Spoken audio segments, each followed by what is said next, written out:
Une femme, c'est plein de choses à la fois, ça ne se limite pas à une chose. La femme accompagnatrice, la femme maman, la mère, l'épouse, la femme aboutie parce qu'elle a un travail qui lui plaît, qui l'intéresse, la femme servante et la femme qui aime Dieu et qui se raccroche à Dieu justement pour pouvoir faire toutes les autres choses. Voilà. De plusieurs façons, je peux dire pas juste au niveau familial, au niveau professionnel, mais c'est d'avoir vraiment les ressources en Dieu, de ne pas prendre les décisions pour nous-mêmes, de se mettre en question, d'avoir cette empathie pour l'autre. Ça t'aide à vivre la vie avec d'espoir, de savoir que n'importe les épreuves, Dieu est avec toi, il va prendre soin de toi. Tout va bien finir et de savoir qu'on ne travaille pas juste pour cette monde terrain, on a une but majeur. Et ça m'aide vraiment à voir les choses au-delà, à ne pas me rester accrochée dans les choses matérielles, de savoir que la vie éternelle et mon salut, c'est plus important. Il y a beaucoup de qualités, mais je viens sur ce que la Bible dit, qu'une femme doit avoir la sagesse. Et je passe sur ça pour édifier sa maison, son foyer, sa famille. Elle doit être aussi courageuse parce que la vie d'une femme, c'est être mère. Il faut être tout, médecin, cuisine. Alors il faut avoir la sagesse. Dans mon parcours, Dieu m'a beaucoup appris la patience et l'humilité. Au début de la conversion, on était tout feu, tout flamme, et parfois on se croyait humble, mais dans notre parcours, Monsieur Orgueil ne se laisse jamais abattre, et Dieu m'a appris beaucoup comment rentrer dans cette humilité. Et comme je n'étais pas une femme assez patiente, il m'a fait passer par le canal qui s'appelle la douleur. Beaucoup de souffrance, et c'est là qu'on acquiert l'humilité et la patience. Et tout cela s'est enrobé dans de l'amour de Christ, l'amour de Dieu, qui nous apprend à être selon son image. Il y a tellement de réponses à cette question que c'est difficile. Pour moi, c'est pas trop un défi en fait, mais je pense que pour les femmes en général, c'est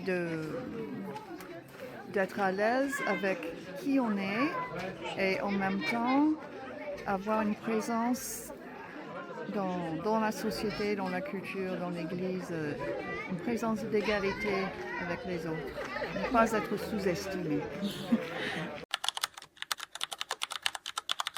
Déjà, la fidélité, c'est important. Et la foi, pour moi, c'est plus important. Fidélité parce qu'on doit être fidèle comme notre Dieu. Pour moi, c'est l'exemple comme lui déjà. Il est le centre de ma vie. Il est fidèle, l'exemple que Jésus nous avait donné. On doit être fidèle à ce que nous on croit, que c'est Jésus. Et la foi, moi j'ai foi en lui. Je sais que tout ce que j'ai, tout ce que je suis aujourd'hui et tout ce que je serai demain, ça vient de lui. Du coup, c'est la fidélité et la foi. Je dirais Ruth, dans le sens où, selon les coutumes du jour, enfin de la culture où elle habitait, elle était vraiment prête à se dévouer pour quelqu'un et à suivre quelqu'un, à être fidèle. Elle avait vraiment le sens de fidélité. Moi, c'est Jochebed, la mère de Moïse. Les sacrifices qu'elle a fait pour protéger son fils. Et déjà, et même après, quand son fils a découvert que c'est elle, la vraie mère, les premières choses qu'elle a montrées à son fils Moïse, c'est le Dieu. Elle a dit il faut suivre de Dieu. Je pense que ça aussi, ça fait les changements, ça aide dans la foi de son fils pour suivre Dieu, pour faire la volonté de Dieu. Parce que la foi de Jochebed, ça a transpassé dans leur enfant. On voit que Aaron, sa fille, comment elle s'appelle, Myriam, aussi sont suivis de Dieu à travers des fois, l'exemple que sa mère leur donnait. Moi, j'ai pas vraiment de femmes précises. Je trouve qu'elles ont toutes quelque chose. Il y a tout quelque chose qui nous parle à nous. Il y a tout un moment de notre vie où on va être plus interpellé par l'une ou par l'autre. Et moi, franchement, j'ai pas de préférence dans les femmes de la Bible. Il y a plusieurs femmes, mais je garde toujours Anne par rapport à l'envie qu'on a toujours de former une famille, d'avoir des enfants. Je sais que c'était moi, j'allais trop souffrir. Malgré ça, elle a toujours déposé sa confiance en Dieu. Elle n'a pas regardé droite à gauche. Elle n'a pas regardé l'autre qui était en train de tout le temps de la trister. Elle a cru. Et après tout ça, elle a quand même donné cet enfant. Et c'est ça vraiment que je garde. Et j'espère qu'on a toujours un peu d'Anne dans notre vie. Je vais dire Esther, parce que c'est une femme courageuse de son époque qui a fait la différence avec sa persévérance et sa confiance en Dieu et qui a changé l'histoire de son peuple. Une femme doit avoir la persévérance et confiance en Dieu. Parmi toutes les femmes de la Bible, c'est Déborah qui m'a inspirée.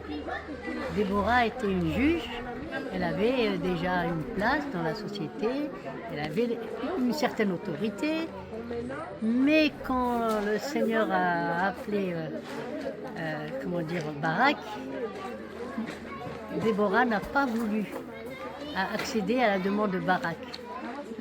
Elle lui a dit, l'appel c'est pour toi, c'est pas pour moi. Parce que si moi je vais à la tête, ce sera moi qui aura les honneurs, la gloire, etc. Elle ne voulait pas de ça. Donc pour moi, ça m'a beaucoup inspiré l'humilité de Déborah. Et quand on voit l'humilité de Christ dans Jean 13, je fais tout le temps la parallèle.